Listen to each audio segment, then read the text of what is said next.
Hey, it's Braulio Rosa with Broward County Bar Buzz here. Today, it's kind of a special day.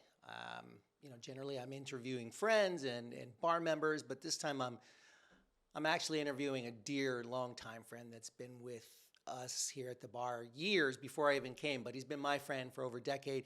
He was actually on the board of directors that hired me back then.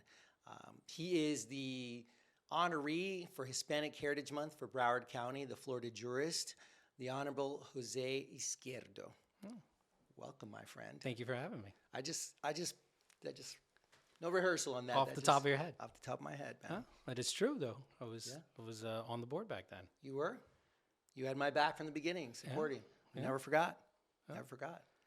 But since then, we've both continued to grow. Yeah. And you're on the bench now for some time, like 6 years? 7. 7. Yeah. Wow. Right? Goes by fast. It does go by Doesn't fast. it feel like yesterday? It does. Yeah. I remember. You were actually one of the few people that I know that put in to get appointed, and boom, first time you were appointed. Yeah. Sometimes things just work out that way. I think better lucky than good, I guess. But, it just worked out. You don't give yourself credit. You crossed all your T's, dotted all your I's. You were on point. Well, thank you. You were on point, as you are all the time. So, look, my goal was do a good job, and hopefully, I've done that, and people appreciate the work that's there and what we're doing, and that's it. That's all I can ask for. So, as we had talked about before we started, Yep. I'm just going to do the perfunctory thing that we need to get rid of here, which is explain how you're Hispanic.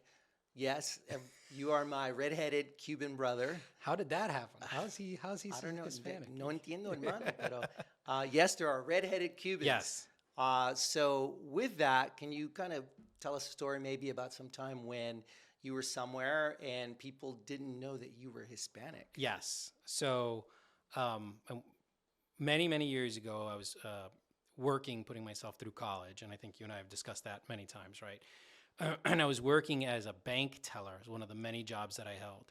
And this bank was on Calle Ocho and Southwest 27th, right in the heart of Little Havana. So I'd previously been a manager at a kid's place, so they hired me based on my ability to break down cash registers, all that stuff. So they make me a teller, which I'd never done before. And I get there, and after going through all the training, I'm sitting on the teller line. I don't even know if they, nowadays everything's automated. You go in, you do it with an ATM. But back then we had a full teller line. There was like 4 or 5 tellers. And I'm sitting there, and it was the first of the month. And back then, the people that were retired, as we affectionately call los viejitos, were coming in to cash their retirement checks. Sure. Right? End of the month. End of the month, right? So they're coming in to cash their retirement check.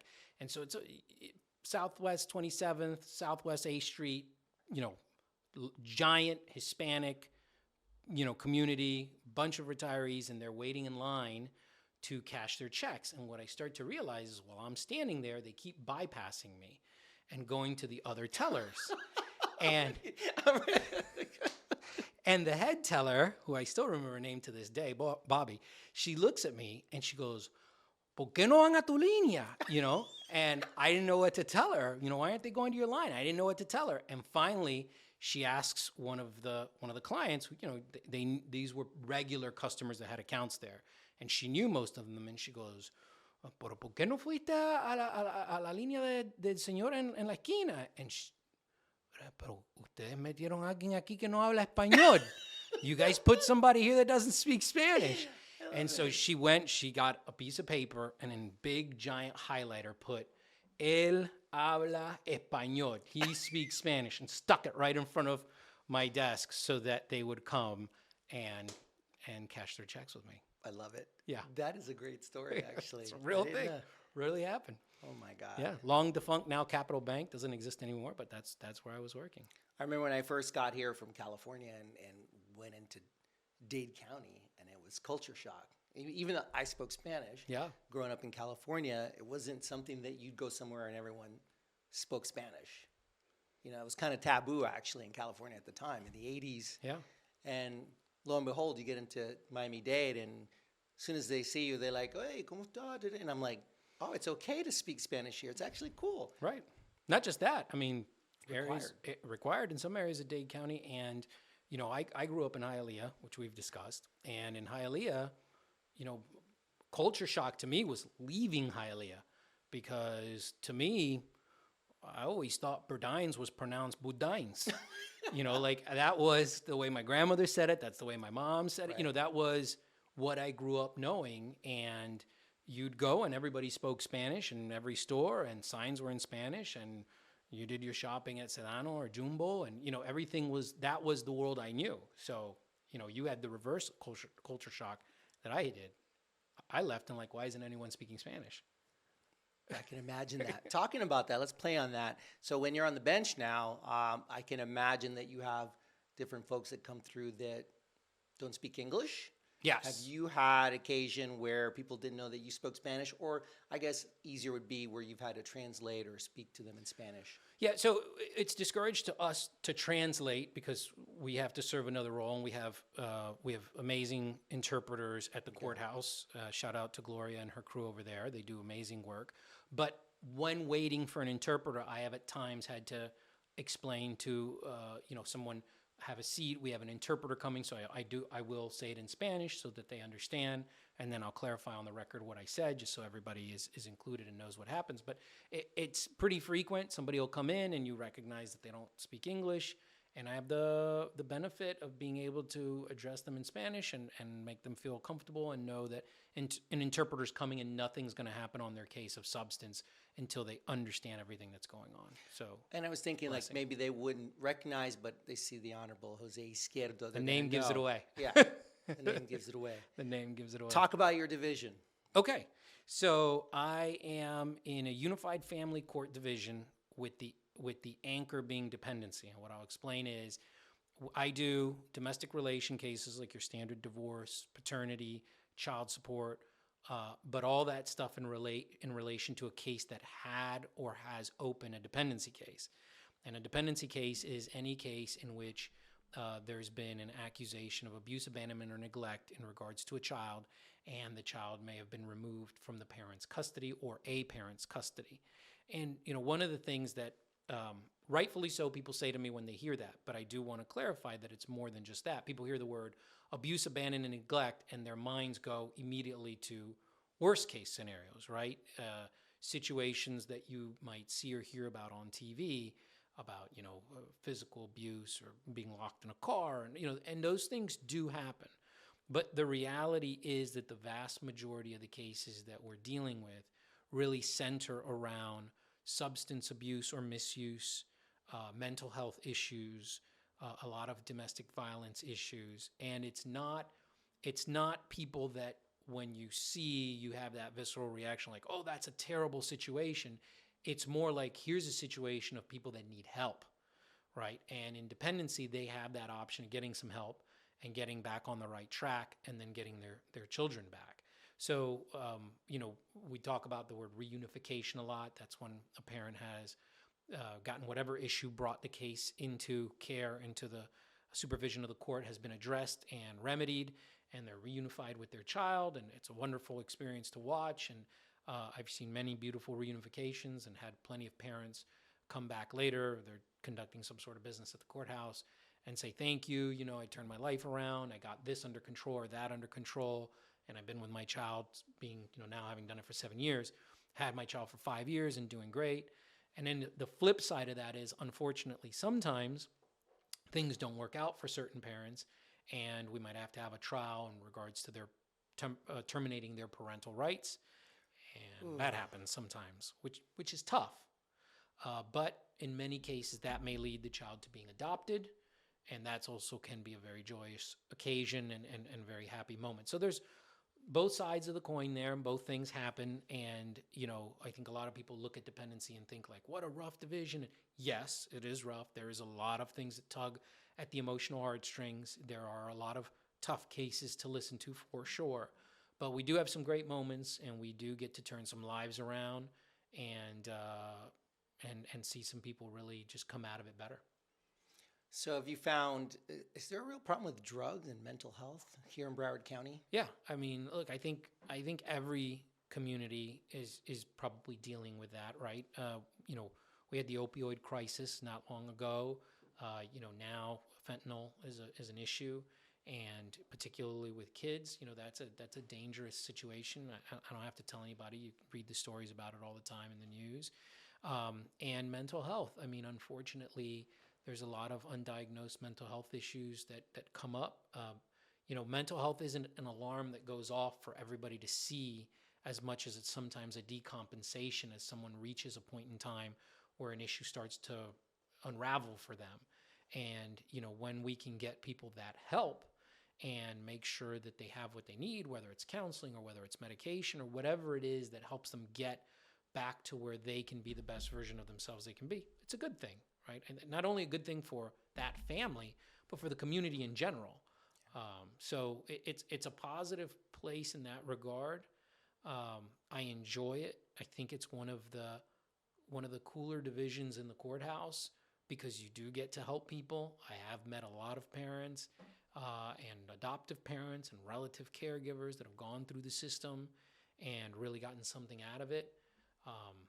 So yeah, it's an interesting place to be. So as a judge, what kind of tools do you have in your tool belt to help these families attempt to, or the parents to get their stuff together, so that you can bring them back together, reunification? I think, well, a couple of things. One, as a judge, I have a lot of leeway. Once we get to the point where there is a case plan, right? Once there's been a finding that it is appropriate for parents to take on services, I have the ability to order pretty much any service you can think of, from a substance abuse evaluation and the follow-up treatment to psychiatric, psychological evaluations and the follow-up treatment, medication management, standard drug testing, randomized, at different intervals, hair follicle, blood work. Hair follicle. Hair follicle, yeah. All sorts of stuff to be able to help them kind of get what they need. We have these ones called the SMART team. There's different ones, but services where they can put them in the house to help a family really come together and get their stuff together. If you have a parent that hasn't had their child for a long time, we could start with therapeutically supervised visits where there's a therapist involved in the visits to help the child and the parent connect. So as far as what we can do, there's a lot that we can do. On an individual basis, I think one of the things that's most important in a division like that is to approach it from a trauma-responsive approach, a trauma lens, a trauma-informed idea. I'm fortunate enough to teach at New Judges College every year for the last 6 years. And one of the things that I talk about frequently is we have to look at these families as not just the children have suffered trauma, but so have the parents. Because if you have a parent that's suffering from a substance abuse issue, there's probably an underlying cause, right? If they're suffering from mental health issues, there might be an underlying traumatic event. So when we look at these things, we want to look at it from that trauma lens and understand that, hey, here's an individual in front of me who's going through a tough time. How can I get them to engage so that we can get them to where they need to be? So that trauma lens helps us promote family engagement. Family engagement helps us get people the help they need. And that in turn, rolls back to it's good for everybody. Is there one moment in time in these last 7 years that really stands out that you can think of, that you saw a major turnaround recovery that just gave you just a good feeling of why you do what you do?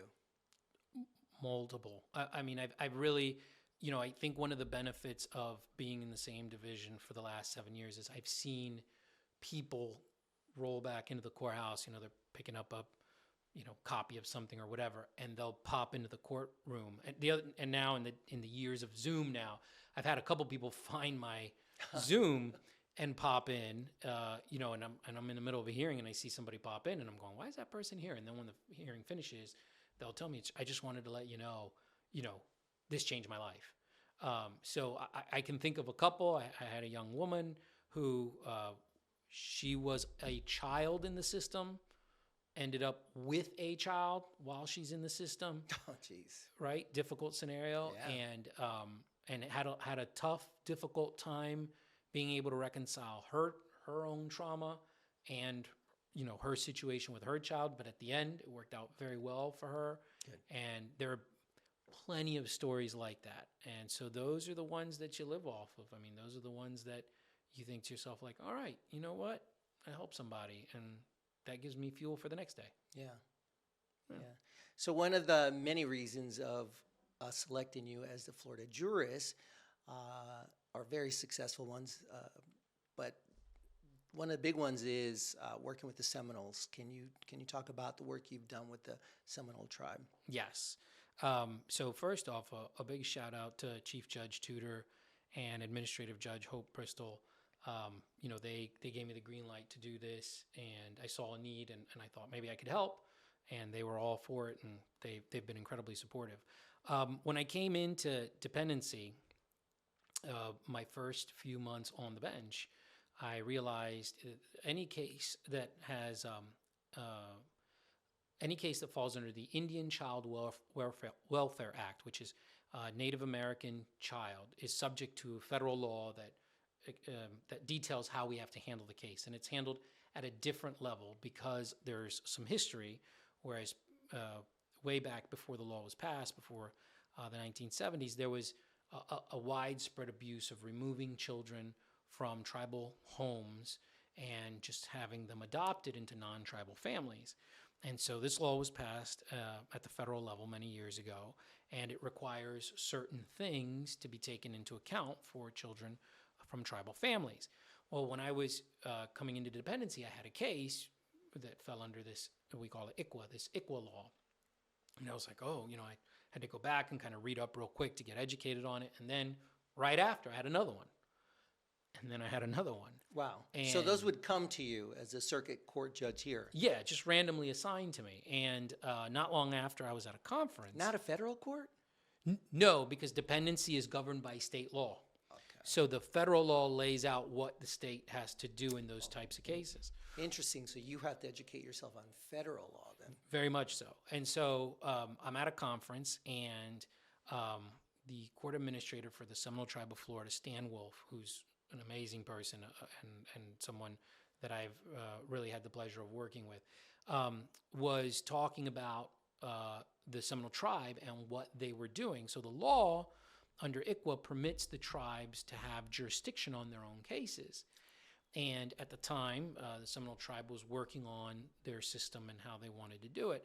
And he was discussing this and the fact that there was a number of tribal families that were in the system, a disproportionate amount at the time. And so, and I think at that particular time, there was a disproportionate amount of everybody in the system because this was right in the middle of like the opioid crisis, and there was just a lot of cases. Sure. So I started to look into it, and I reached out and I said, hey, my understanding of the law and what it reads, and this really should be in your domain, and what can I do to help? And he was like, whatever you're willing to. What can we do? Let's figure. How do we set this up? Right.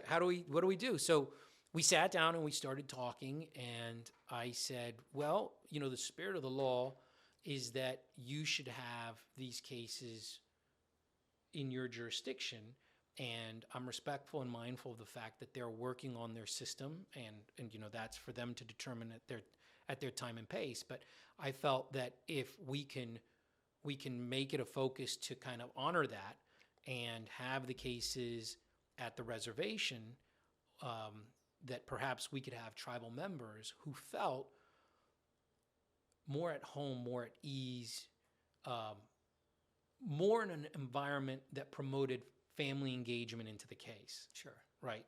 And so as we discussed it, he said, well, would you be willing to do that? And I said, if given the green light, yeah, I'll go.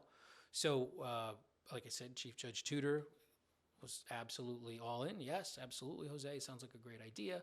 And our administrative judge for Unified Family Court, Hope Bristol, again, encouraged me 100%, said, yes, go do it, And so we mapped it out, and what we ended up doing was I took in all the Indian Child Welfare Act cases that were in the circuit, were transferred into my division by administrative order, and I would go to the reservation where they do have a tribal court and be there with tribal judges present.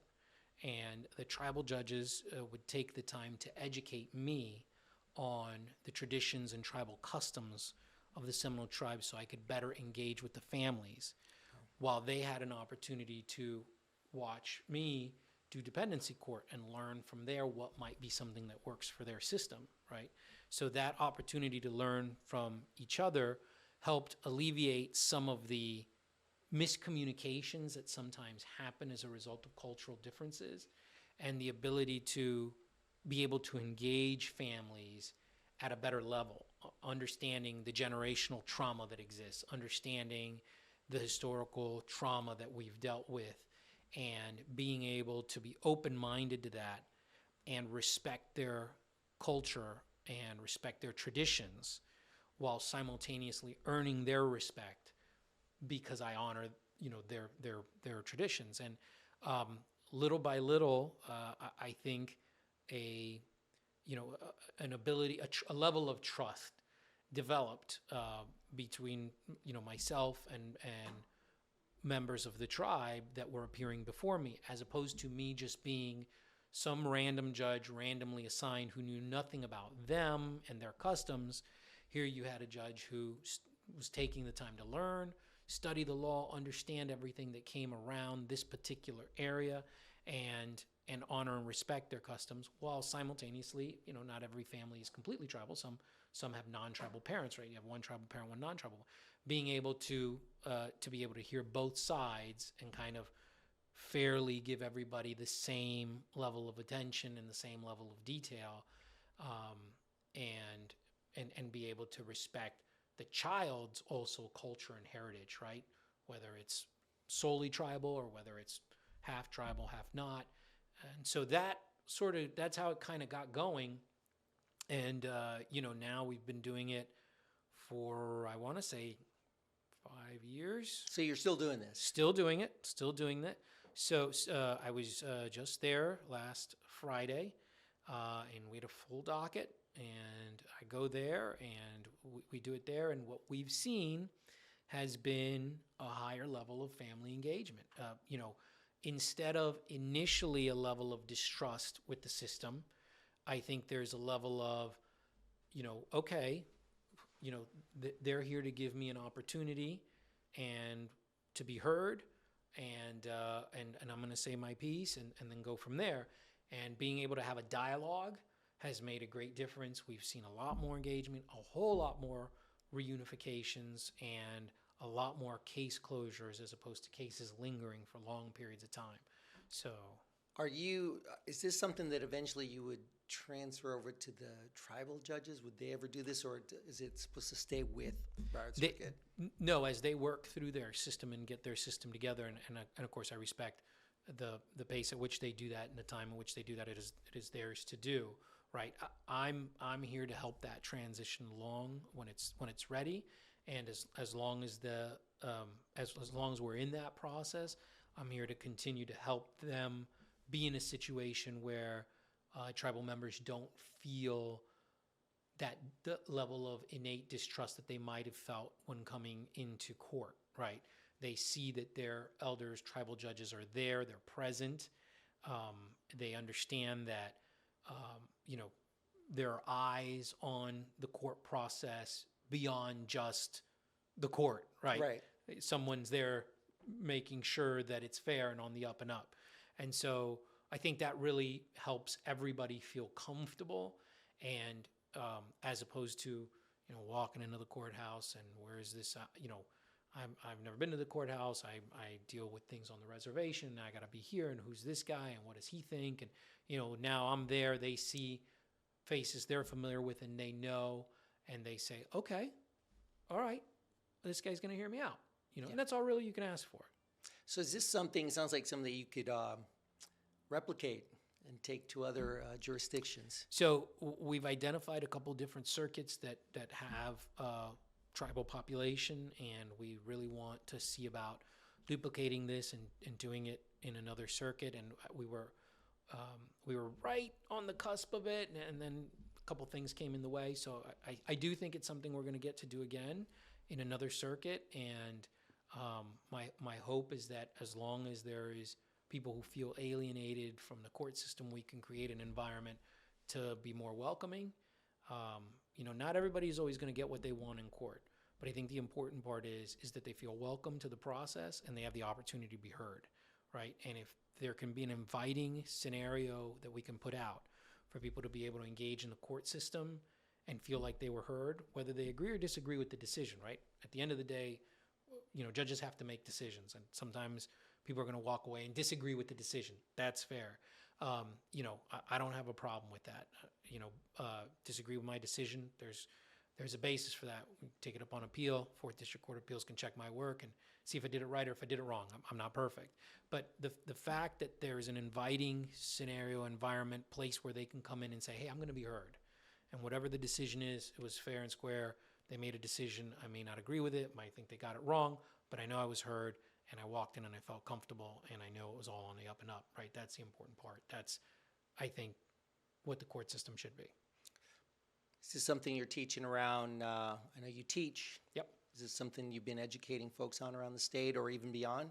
Yeah, no, definitely. I've had a chance to travel to a couple different areas of the country to talk about the ICWA court thing in particular. But, I think the idea of making sure that court is a place where everybody feels like they got their day. And look, I get it. Different divisions, things are different, right? You got contested divorces. You've got, businesses that have broken up and now you got people litigating. You've got cases where you got a victim and someone that's alleged to have committed a crime. It's not always going to be everybody's on the same page, but everybody should have their opportunity to be heard fairly. Especially in this kind of court, it would seem when you're talking about families and children, to me, making it feel fair and everyone's being heard is important. Look, we're both parents, and, I don't have to tell you, that kids to us are... It's everything. It's everything, right? So understanding that when a parent, for the most part, comes into the dependency system, more likely than not, the night before or the day before, their children were removed from their home. Right. And, obviously the idea is that, there was no other option, right? That's the concept. But that's a difficult scenario to walk into, right? Obviously emotions are flying high. Obviously thoughts are flying high. People have, set opinions on how things went down and what it was and what happened. And to try to get everybody on the same page can be difficult, right? So whether it's, going to tribal court or whether it's having a therapeutically, a therapeutic setting in the courtroom to be able to bring the volume down for a second and make sure we're all on the same page and see what's going on and find out if, hey, is this removal appropriate? If not, is there a way we can get the child back in the house with a safety plan? If it was appropriate, what's the next step? You get your day in court, you get your opportunity to be heard. I mean, that's the stuff that really, I think when it comes to family and kids is the most important thing, because you want to be sure when it comes to your kids, right? You want to be heard. You're going to have strong thoughts and strong emotions on it. So I get that. I get that. And I share all the time, hey, I'm a father too. So I know what it's like to be a father and to be anxious and upset about something that has to do with your kids. That comes with empathy and years of experience, I think. It's not something that people... It takes time to understand that sort of emotion, I think. Yeah, no, and I'm a big believer that we can't all sit in the shoes of individuals that come in front of us because everybody's got their life experience, right? But we can be empathetic to what it is to be in that situation. And, as we speak with people throughout our lives, as we have contact with individuals, right, we can garner information from each of them and learn so that when people are in front of us, we can do our best to empathize for someone that's in front of us and understand, hey, my way isn't the only way, right? I mean, we were all brought up different. We all came through different walks of life, and understanding the scenarios that are in front of us and being able to effectively communicate, hey, this is how we get to where we need to get to, and I understand where you're at. That I think makes for effective court work, at least in dependency. Amazing work, my friend. Tough job, very tough job. Yeah. Can you talk about the award that you recently were honored with, the statewide award? Yeah, so So last year I was, you know, I was honored to have been awarded what's called the William E. Gladstone Award. And I'll just point out, I was the 2022 recipient. We recently had a 2023 recipient. Oh. And the 2023 recipient is none other than Stacy Schulman. So shout out to her. Stacy's amazing. She's amazing. So I was honored with the award. I get lost with track with COVID. Everybody does. I mean, you know, seems like yesterday it still was like, hey, I got this award. It's 2020. Like, We're I'm still telling you, it's still 2020. So, but yeah, I was you know, fortunate enough to be recognized for the award, and you know, number one, I think the thing to recognize is the individual that the award is named after. William Gladstone, who was an amazing advocate for children. He was a judge down in Miami and an amazing advocate for children. And he really revolutionized, you know, the way we looked at these cases and juvenile cases in general. And so with that, they named the award after him. And every year they recognize the member of the judiciary that's contributed the most statewide to juvenile cases, dependency cases, delinquency cases, and I was fortunate enough that they thought I had done a good job with the stuff that I had been doing, and dealing with the tribe and doing stuff, as far as promoting the idea of a trauma response courtroom and all these things, and I was honored and absolutely blown away, completely humbled to be mentioned in the same sentence as William Gladstone. So it was an amazing treat. So yeah, it's very cool. Very cool. So I'm going to switch gears a little bit. We've been talking about the amazing work you do, but it is Hispanic Heritage Month. Yes. You're being honored as our Florida Jurist. So wanted to talk about before you became a judge back in the day. This is 2006. You're an original OG.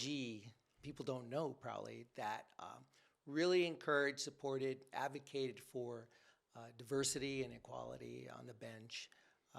You were part of a coalition back then that for better judiciary in Broward that actually endorsed or didn't candidates that you all felt would be good on the bench, fair for everyone across the board, but would understand the minority, where people are coming from. And it wasn't just Hispanic. It was African American. It was Haitian, Jewish, Asian American. Across the board, there all the groups came together. But you were the Hispanic representative at that time. Can you talk a little bit about that?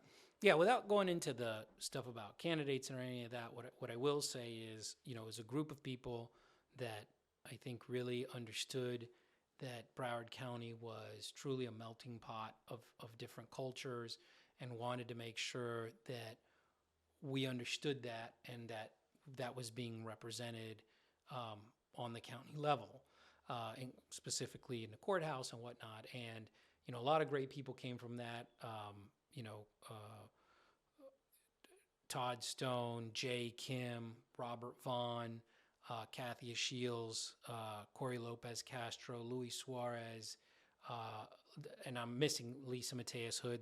There's names that it's been a long time that I'm forgetting. Been a while. 2006. Yeah, there was a lot of people there. It wasn't like one or two or three people. I mean, we're talking like 14, 15, 16, 20 people that were involved in this process. And, the basic concept was, hey, we've got a lot of different people in this county, and we got to make sure that everybody understands that when somebody comes in front of you, they may sound different, they may look different, they may have a different home style environment than what you're used to.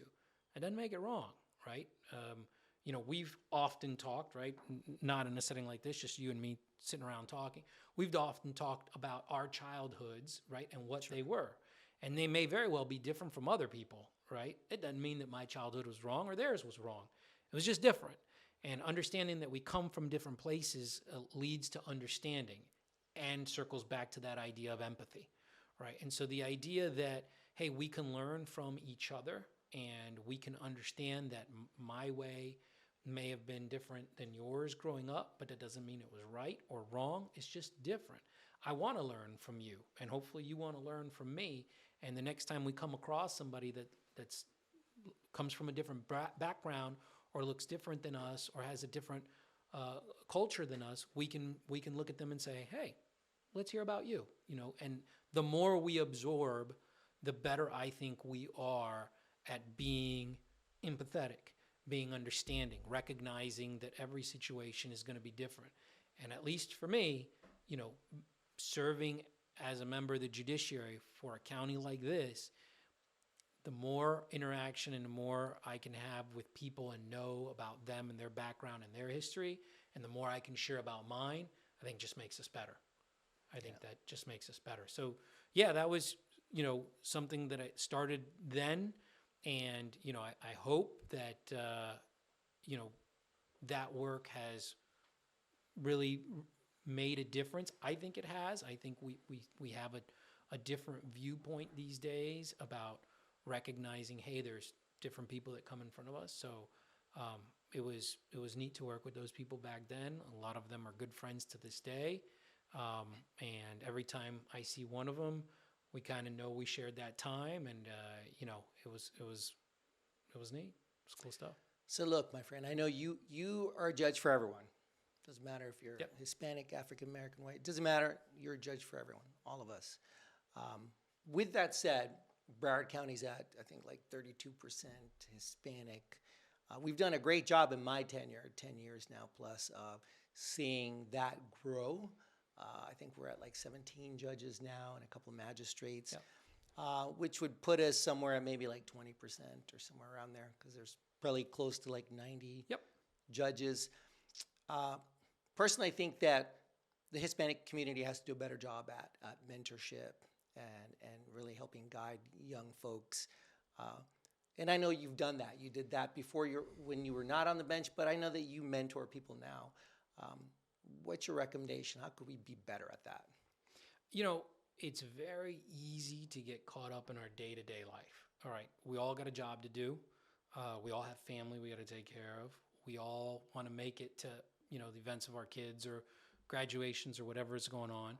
We've got, extended family that need this and that. We all need to get to the grocery store and buy the week's worth of groceries or whatever we're doing. There are always things that are on our plate that we got to get done. And it really just takes a moment to say, hey, I'm going to set aside some time and make sure I'm available. I'm a big believer about that, and you and I have talked about this. I didn't have anybody to go to when I was coming up. There wasn't a lawyer in my family that I could reach out to. I didn't know anybody. My stepfather at the time, he knew a lawyer down in Miami. Un milagro. Right. And he wasn't Hispanic. His name was Stephen Deutsch. I think he still practices. And he said, hey, I know this lawyer. I want you to meet. I know you want to be a lawyer. Why don't we go meet him so you can talk to him? I didn't even know what to ask. I was so lost. I knew what I wanted to do, but I didn't really know how to get there. Right. And we're talking days of pre-internet, right? You can't Google this stuff. Like today, you can at least go in there and Alexa, tell me what I need to do to get into law school, right? And you can get an answer. Back then, you knew what you knew, and if you didn't, you were looking it up in a 1982 encyclopedia. I mean, that the level of information access wasn't what it is today, right? So not even knowing what to ask when I got to meet somebody and not seeing anybody that came from the same place I came from, it was difficult to imagine myself getting to where I wanted to get to.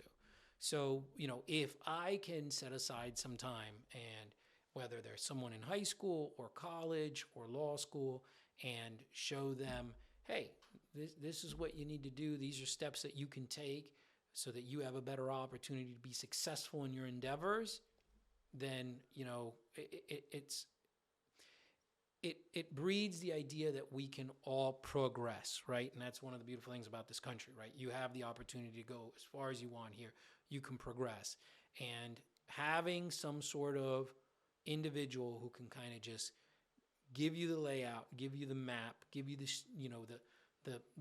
global view of what you're trying to accomplish, and then go into some of the details of the things you need to do, It's a great thing.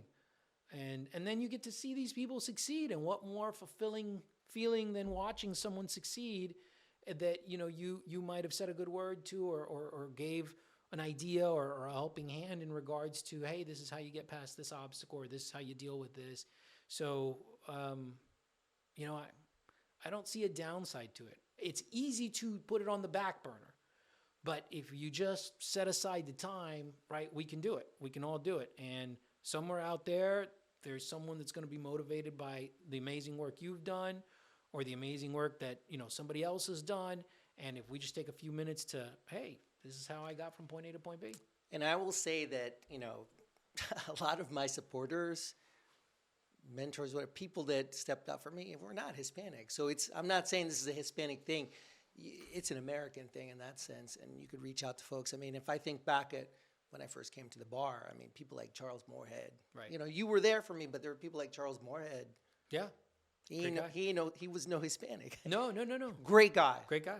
I still love Charles Moorhead. Yeah. So, I mean, you need to, I guess, I'm going to answer my own question. You need to find those people that you respect and that are there to give. And you've got to respond back and give to them, too, in a sense. You have to show them that you're worth their effort. Yeah, there's a lot of people. I mean, that gentleman just, he took some time out of his afternoon, and, I was pretty young at the time, and I don't know whether he thought I'd make it or not, but, I ended up taking a very long road to get to where I'm at. But I look back at that moment, and truthfully for him, I don't know that he even, I don't even know that was a blip on his radar, but it was an impact for me, and then down the line, I met a gentleman up in Gainesville named Rob Rush, who was, again, instrumental in kind of explaining to me, hey, you can do this, and, this is the impact you can make. And, and to this day, the words of advice that he gave me that, Rob remembers me. I've spoken to him many times since, but he may not remember the words of advice that he gave me, but I do. I remember them like they were yesterday. And, and I've many times guided myself by these things, but there's plenty of people out there that have had that impact. And again, it was just taking the time. And if we all do that, imagine the impact we can have, right? If we all just take a little bit of time, what turns out to be, like I said, a blip on our radar, right? And we make an impact on somebody. And I know you do, because I know we're friends with several people that are much younger than us, or at least younger, not much, that we both mentor in different ways. We bring different things to the table, and we support those folks. My door is always open. I mean, if someone calls and says, hey, I've got some questions, come on in. I mean, let's talk, and I'll pass along every bit of information that I can. I remember being so hungry for it. I was starving for information on how to accomplish my goals in life. And I'd hate to think that there's somebody out there that feels that way. I remember thinking to myself, I want to do this so bad. I really want to be a lawyer, and I don't know how. I don't know what it requires. I didn't know anything. And, and like I said, without certain people, just being different professors, different individuals, people who, Brad Cohen, who gave me my first job, a lot of people who made an impact in my life. Without these people making an impact, I don't know where I'd be. It's true. There's always one or two, three people. Yeah, it's probably even more that you don't even think about, that just they opened this little door, and so you did this, and then the next and next. Yeah. If you look back, there's been a line of people that have really allowed us to get to where we are. Absolutely. Today. I mean, absolutely.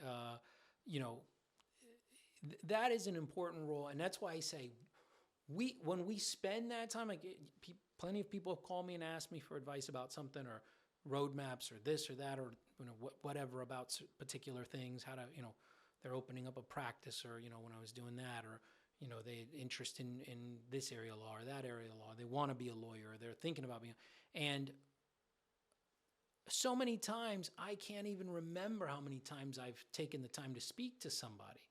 But again, like I said, that moment that passes so fast for us may be the moment they need to turn the corner and get to where they want to get to. So least we can do, I think. Absolutely. No, I agree. That's why we're friends. It's true. On a lighter side, Okay. let's make it fun.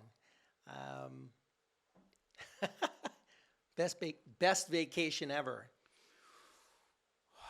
Wow. Best vacation. I know you love to travel, so. Yeah. I've done the cruise to Alaska, which is amazing. So I recommend that for anyone that's up there. I am a big fan of your old stomping grounds. Been out to the coast in California a couple times. Right. And have done the Europe thing.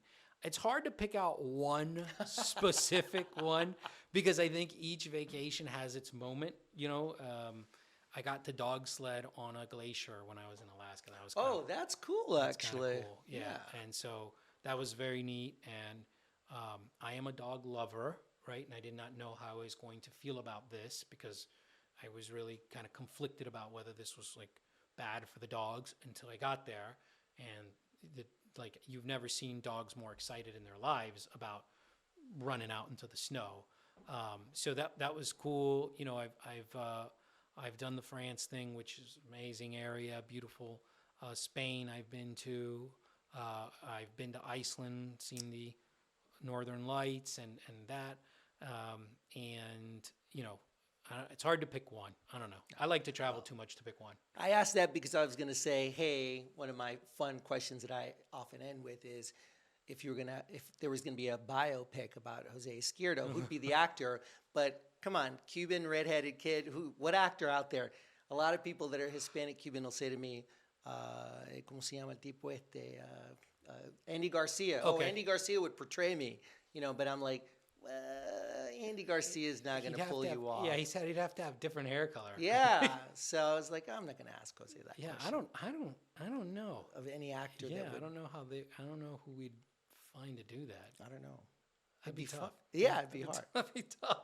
Anyhow, congratulations, my Thanks, friend, man. on this honor. So well deserved. If people watch all the way through, and I hope they do, they'll see why you deserve it. The amount of what you've given back to the community, the legal community, and beyond is just immense. We're grateful to have you as part of this community. I cherish our friendship, and congratulations, brother. Thanks, man. Thank you for having me. Absolutely.